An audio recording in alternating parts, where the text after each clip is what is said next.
La voie du sang, une alliance supérieure. Il eut du temps de David une famine qui dura 3 ans. Et David chercha la face de l'Éternel. Et l'Éternel dit, c'est à cause de Saül et de sa maison sanguinaire. C'est parce qu'il a fait périr les Gabaonites. Alors le roi appela les Gabaonites pour leur parler.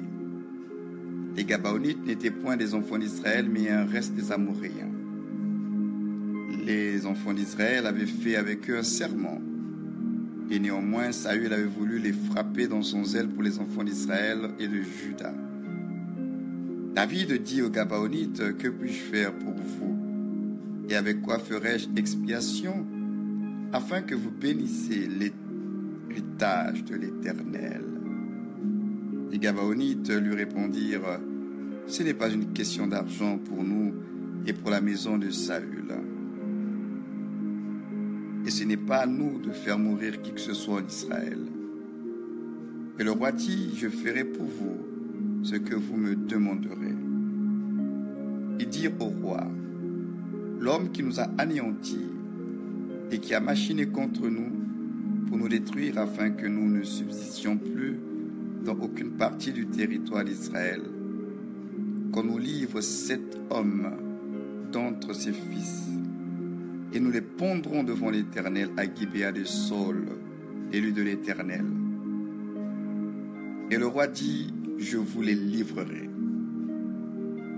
Le roi épargna Méphibosheth, fils de Jonathan, fils de Saül, à cause du serment que David et Jonathan avaient fait ensemble devant l'Éternel. De Samuel, chapitre 21, versets 1 à 7. Au temps de David, Israël a été frappé par une famine qui a duré 3 ans. Au début, David ne s'est pas rendu compte que la situation était anormale, car cela ressemblait à une situation normale. Mais après une année, il a commencé à réaliser que la famine persistait et cela s'est confirmé pendant la 2e année. Ce n'est qu'à la fin de la 3e année que David a compris que la situation était anormale et qu'il a cherché la face de l'Éternel. Dieu a révélé à David que la famine était due au fait que Saül et sa maison avaient tué les Gabaonites. Il s'est avéré que la voix du sang des Gabaonites avait parlé contre Israël et la famine était le résultat de leur meurtre impuni. L'ennemi utilise souvent une tactique pour nous faire croire que les effets néfastes de nos alliances sont normaux et inévitables.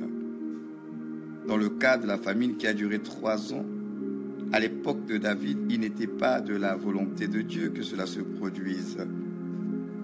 Si David avait cherché Dieu plus tôt, il aurait pu comprendre la source du problème et la famine n'aurait peut-être pas duré aussi longtemps.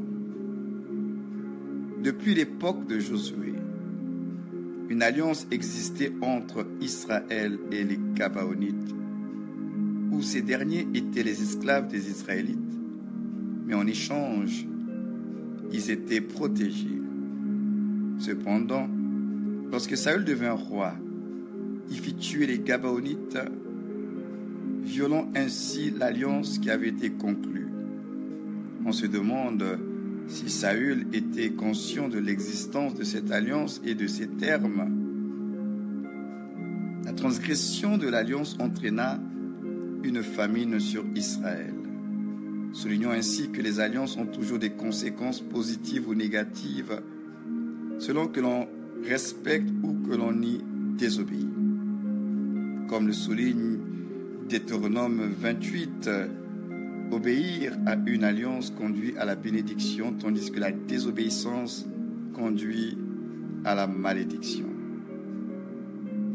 Pour mettre fin à la famine, David a cherché comment expier les péchés qui ont conduit à la situation.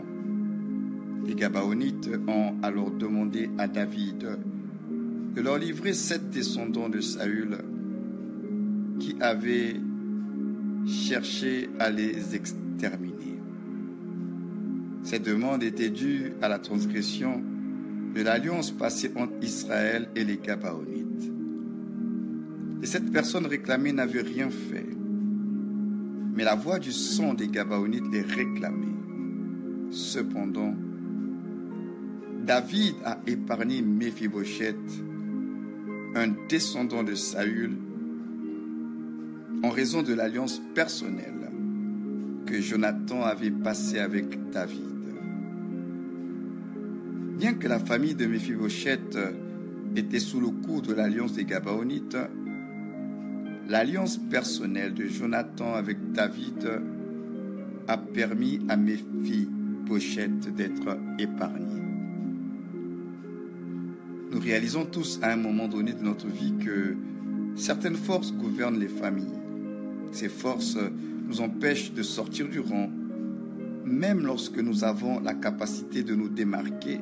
En effet, lorsque nous essayons de nous élever, ces forces agissent contre nous. Ces forces sont appelées des réclamations et sont les pouvoirs des alliances familiales qui nous retiennent captifs. C'est pourquoi il est crucial de comprendre la puissance des alliances, car seule une alliance supérieure peut nous libérer d'une alliance plus faible. Il en va de même pour les lois. Lorsqu'une nouvelle loi est promulguée, elle remplace l'ancienne loi. Si vous ne connaissez pas la nouvelle loi, vous continuerez à vivre sous l'ancienne loi, même si elle n'a plus de pouvoir. En fin de compte, seule une loi peut vaincre une autre loi. La loi de la gravité stipule que tout objet est attiré vers le centre de la Terre, ce qui rend difficile pour les avions de voler. Cependant, grâce à la loi de l'aérodynamique, les avions peuvent générer une force suffisante pour vaincre la force de gravité et s'élever dans les airs. La première liste de réclamations comprenait le nom de Méphibosheth. Mais David a découvert qu'il était également lié à une alliance plus récente que l'alliance de Josué, l'alliance de Jonathan. Grâce à cette alliance, Méphibosheth a été épargné.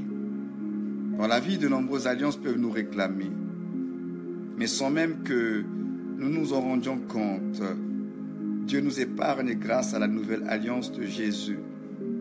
Lorsque les voix des alliances familiales nous réclament, le sang de Jésus parle en notre faveur. La Bible dit que le sang de la nouvelle alliance parle, écrit plus fort que le sang de toute alliance ancienne. Nous lisons cela dans Hébreux chapitre 12, 24, la pensée de cette déclaration. Le chrétien est justifié par la foi, car elle nous introduit dans l'alliance de la grâce, qui est rendue possible uniquement par Jésus et son sang divin.